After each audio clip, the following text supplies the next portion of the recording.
wanna stay ahead of the curve, then follow my words. All we doing, teach, train, innovate, solve, yeah. Teach, train, innovate, solve.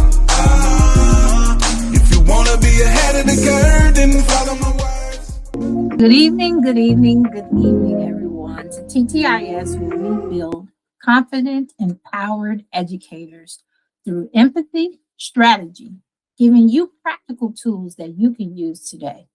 And tonight's topic is understanding your role in the child find.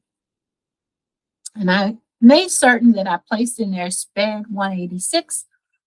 But if you are a regular education teacher, the scenario that I'm going to start off with definitely fits you.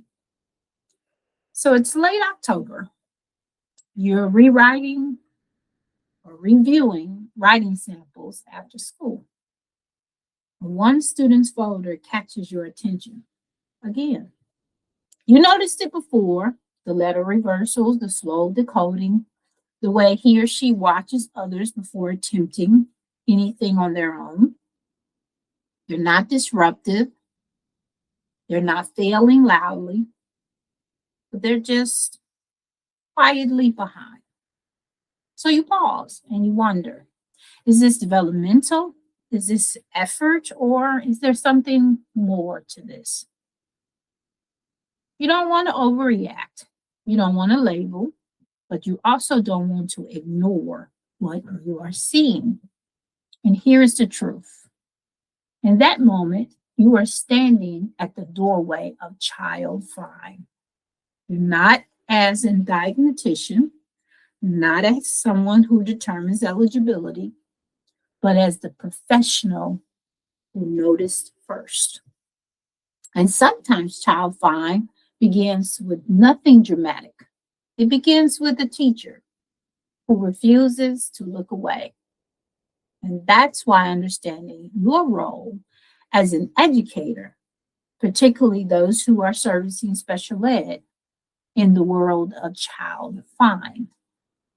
So tonight's statements, tonight's progress throughout this particular session is going to encompass a couple of things. I'm going to draw in those of you who are preparing for the special ed 186 exam, and I'm going to continue to inform those that have no idea about what child find is about.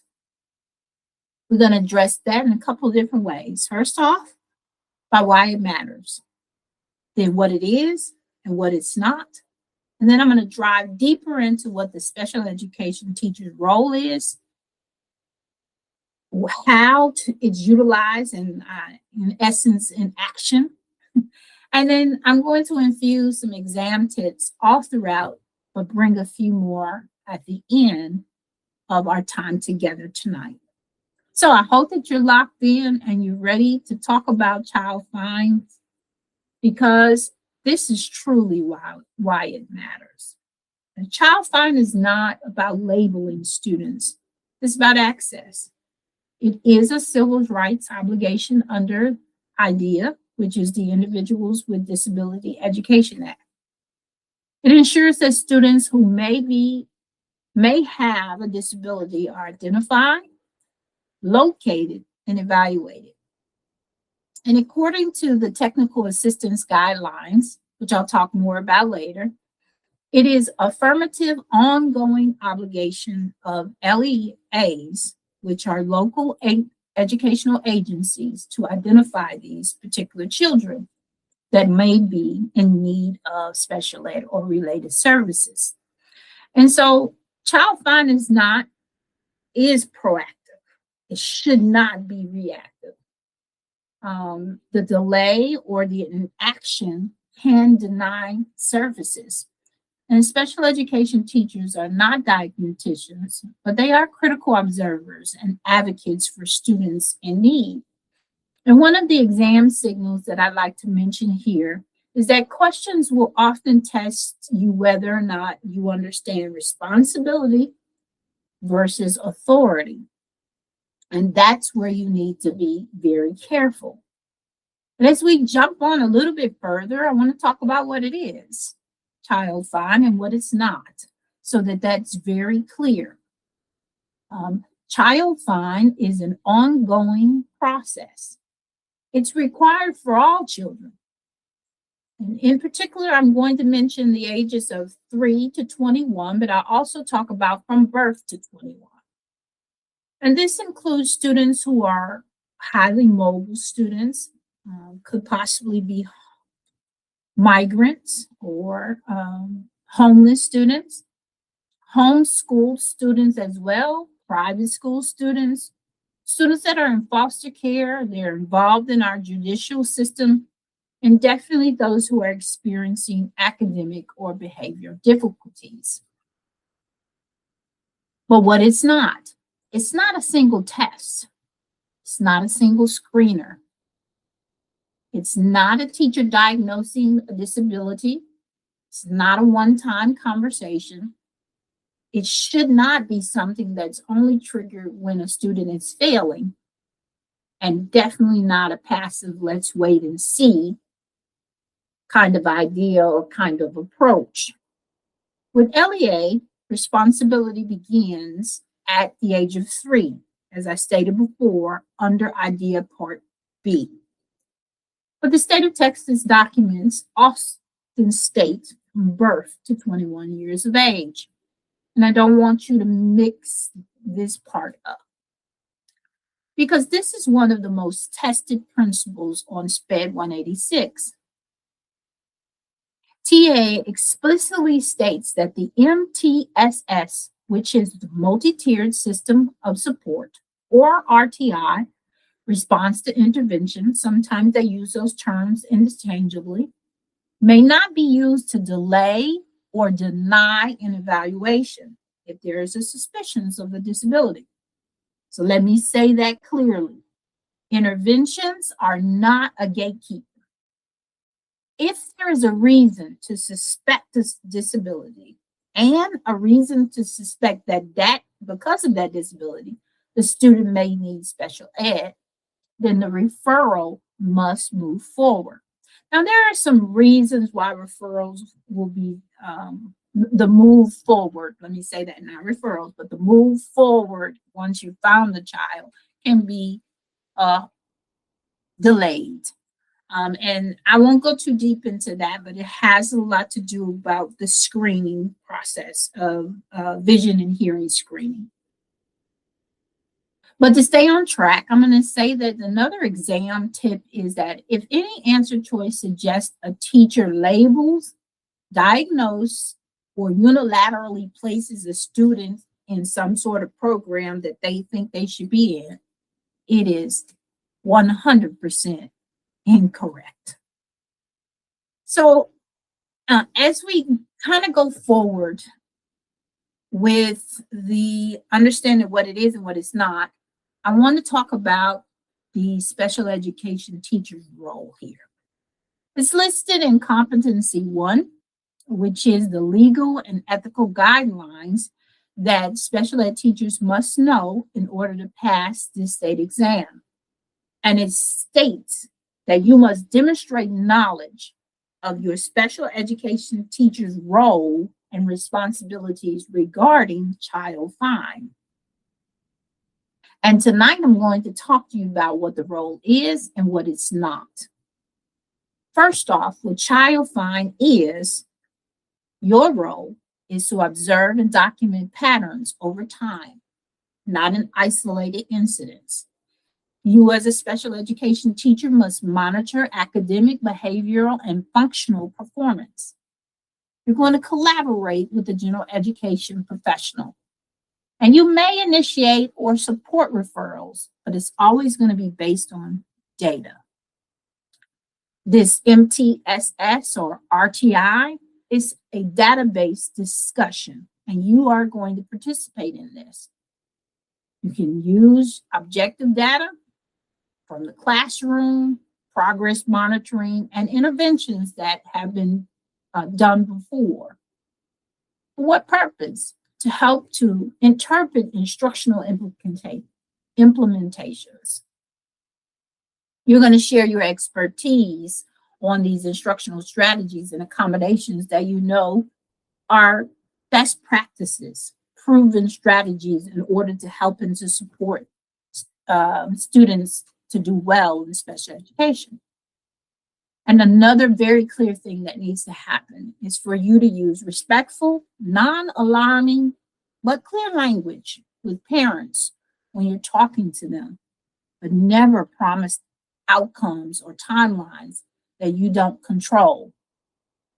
So you're an information source. You focus on the support and the next steps. But what we do not do, and something that often people have a misunderstanding about, is we don't diagnose. We don't promise services. We don't determine eligibility on our own. And we cannot override an ARD's authority. See, the evaluation is conducted by a multidisciplinary team. And eligibility is determined by that ARD committee. And only the ARD committee has the authority to determine eligibility. And as a professional, you, special education teacher, contribute evidence, not conclusions. You are not the only decision maker, nor is the general education person. And this protects us all legally. We represent as an ARD committee. Now, I haven't talked on my channel about the ARD committee itself, but in the coming weeks, I will. Because all of these things are intertwined together to help us to understand. And I've chosen today as an opportunity to talk about child find, because it's one of the first steps that happens in order for us to recognize students that are in need of support. I want you to imagine a question stating that a second grade student who demonstrates persistent reading difficulties, despite some targeted interventions, is still having problems. Their behavior is appropriate and attendance is consistent. So I said earlier that there are some things that can delay and cause a stop of the process. I said vision, I said hearing, and then I'm also going to say attendance.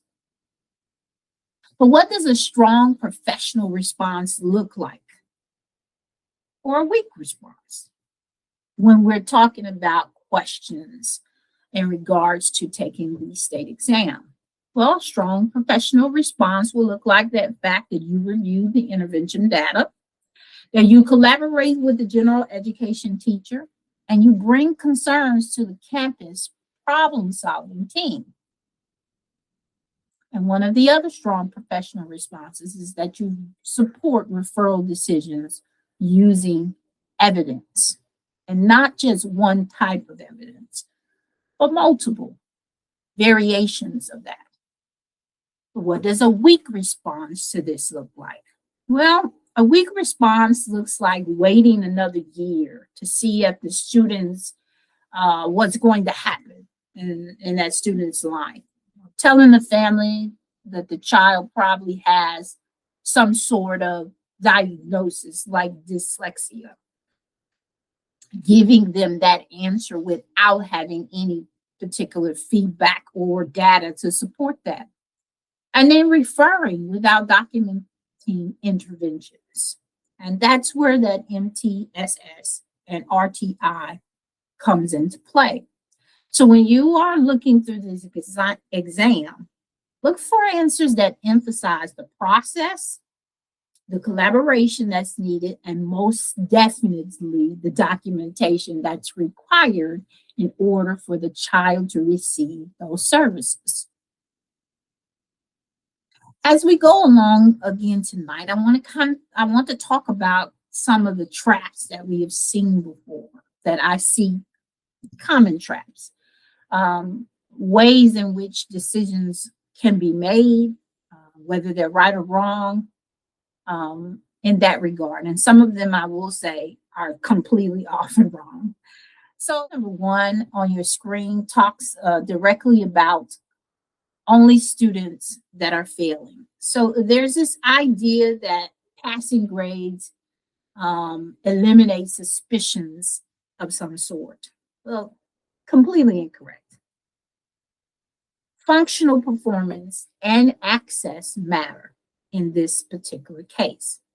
The second trap that I have on your screen is that eligibility is determined by the special ed teacher.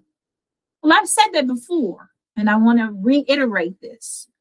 The special ed teacher cannot determine things on their own, but the ARC committee determines eligibility.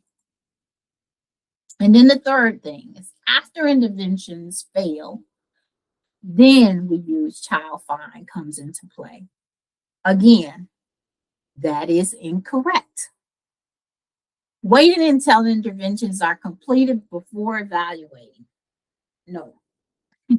We cannot delay or deny those opportunities for our students, and waiting until the interventions themselves fail when we already see things going on is also not a good idea.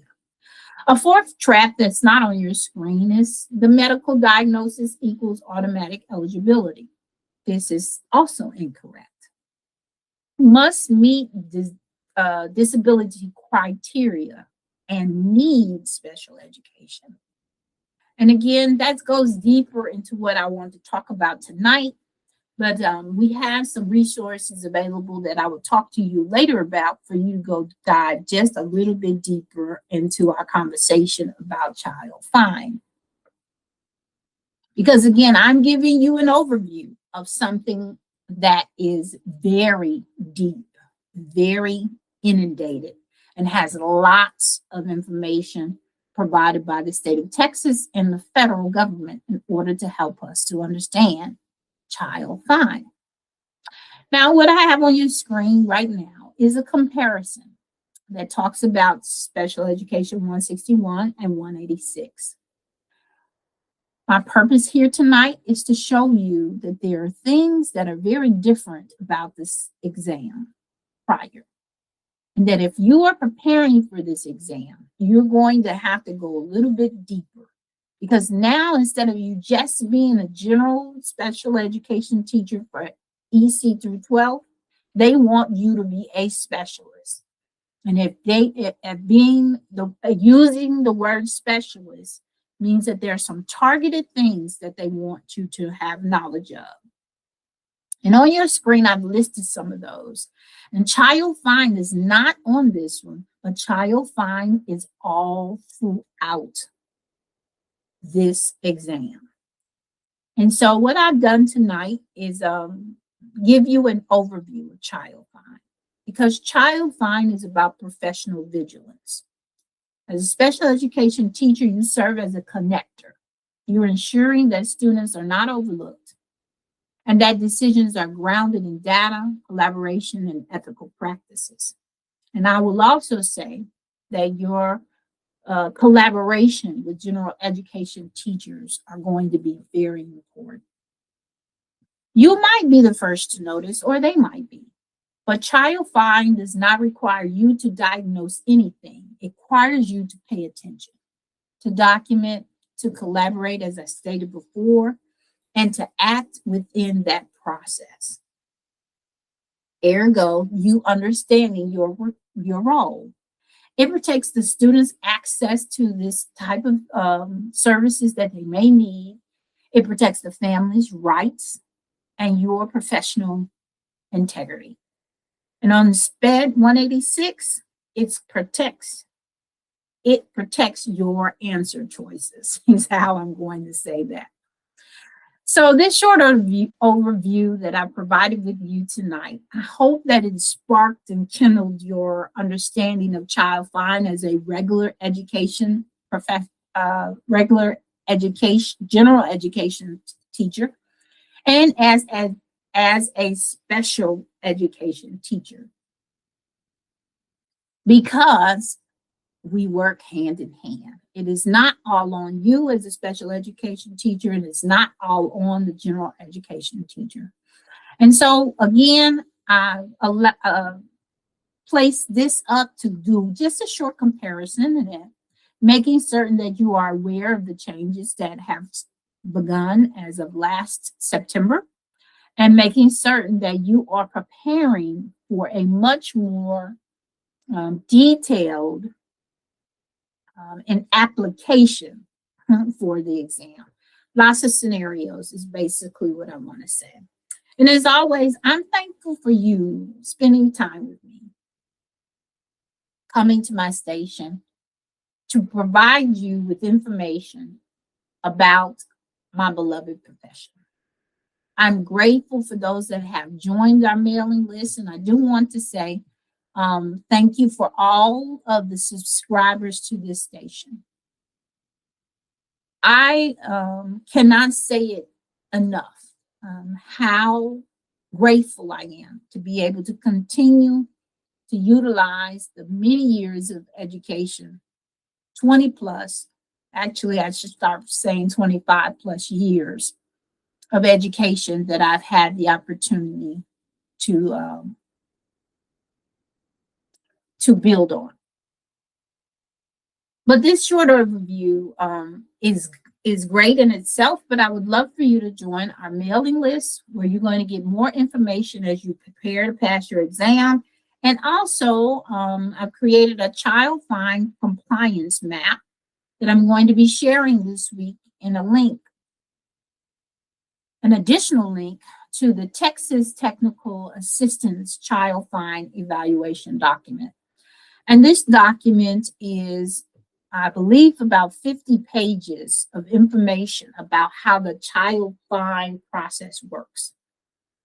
And for those of you that are preparing and you have some time in your preparation, meaning you're not getting ready to take it next month or the month after, maybe the month after, but you have time to be very thorough in going through this document, it's going to be very helpful. As always, I'm grateful for you arriving here at TT Innovates, and I am grateful for the time that we get to spend together. I hope that you have a wonderful week, and I will see you next week to talk to you again about something that will empower you, that will bring you strategy, and that we provide empathy around the idea of you serving the community serving the school, and the children all being winners in this arena. All right, everyone, have a great evening, and I'll see you again soon. Bye.